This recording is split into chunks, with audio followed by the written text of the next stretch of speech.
My background is constitutional law. I taught the FBI for 13 years. The issues of search and seizure, the law of interrogation, cruel and inhumane punishment, First Amendment rights, because, you know, of course, back then, a lot of people were concerned. They go back to J. Edgar Hoover times in the 60s, and people are very concerned that the law enforcement that has great powers will abuse them. And I honestly think in my 24-year career, between really the abuses that occurred in the 60s and during the Vietnam War and the new launching of the wars, that in that lull, my 24 years, actually we were doing an okay job to a large extent. Certainly scandals, some scandals and mistakes, and some endemic problems existed, but to a large extent we did pretty well. But so now, of course, that's one of the reasons that I just can't stop. I mean, people will say, why are you you've retired for 5 years, why are you still so caught up in wanting a return to the truth, wanting a return to law?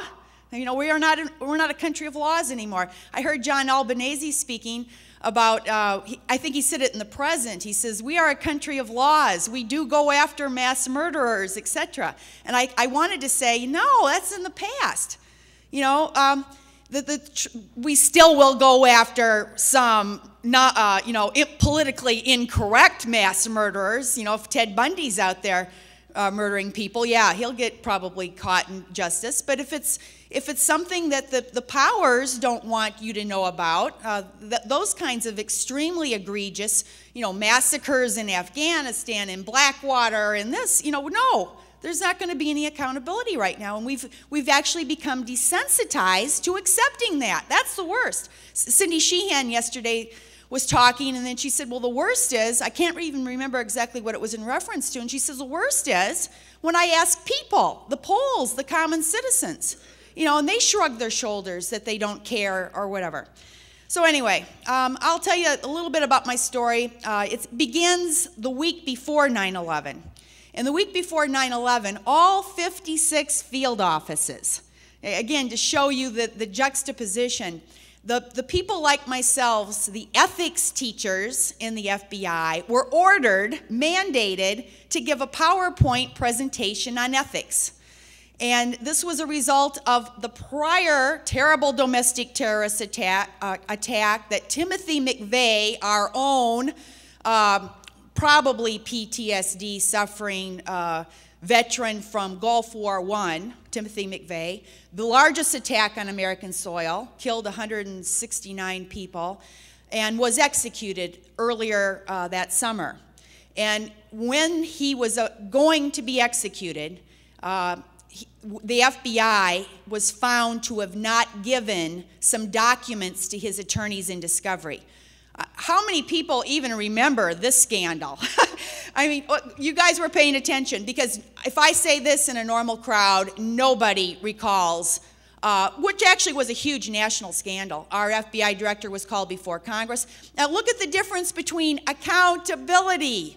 You know, again, a few months, 4 months before 9/11, tremendous seeking of accountability on something like this. Actually, I can tell you these documents that were not given were actually minor copies of things, but we were scrambling all over the FBI to find some boxes of things that didn't even really, honestly, didn't even matter.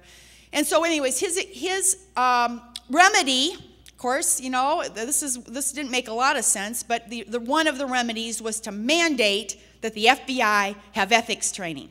And they came up at headquarters with this PowerPoint, and I was pressing the button. I was just sitting there like this and reading it. You know, it didn't go into my heart and soul that much at that time. One of the slides in this ethics PowerPoint I use to this day. I have it on when I go to colleges. I just spoke down in Tampa a couple of days ago. It's the first thing in my slideshow, and it's the PowerPoint slide from the week before 9/11. It says, do not puff, shade, skew, tailor, firm up, or massage statements of fact. And when I say this to a college audience, I say, okay, firm up, puff, shade, skew, tailor. There could have been some other ones. They could have been put the best spin on. There's many other, PR, many other light forms of this word. And I asked this college, I said, what is this slide really saying? It's a 3-letter verb. Do not lie. Exactly. You guys are better than the college students. And then I say, now why is it actually better to say, do not puff, shade, skew? Why is it actually better in a training situation to say that rather than do not lie? Well, the reason it's better is because people will never even admit to themselves that they could lie.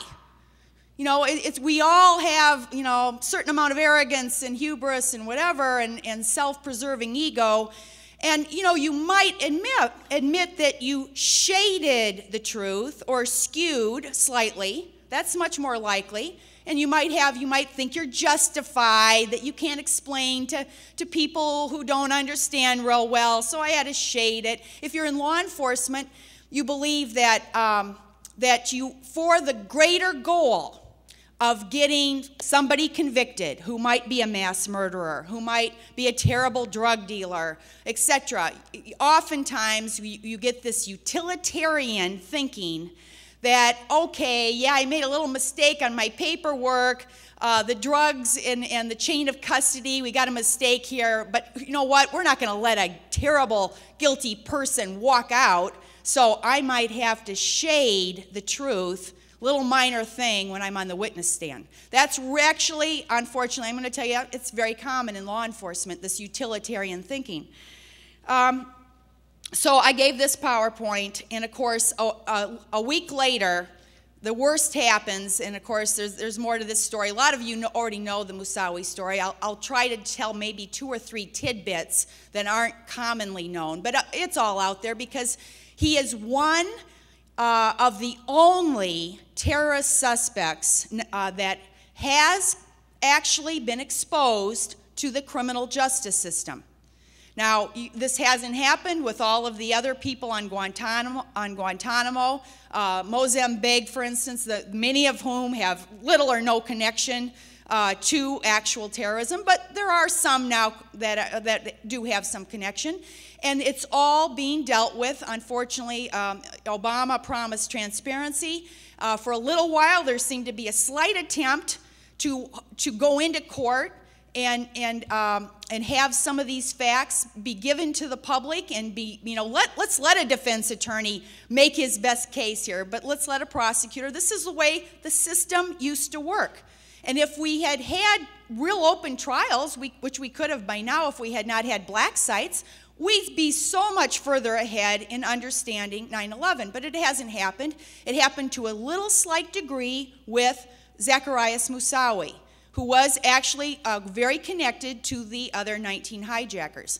His documents, if the search had been allowed to occur, his personal effects, and not so much his laptop. There's a mistake in the media. Again, our wonderful media who hasn't done its job has actually, given wrong impressions here. But in his personal effects, if you actually would have gotten the go-ahead to search, you would have found receipts, and it's like a 2-degree connection that you have to make. And it takes a little time to do this, but you find a fingerprint, and you find notations that go to Indonesia, etc. And these connect directly to Ramzi bin al-Shibh and the masterminds of the 9/11 plot. So when people say, which happened after 9/11,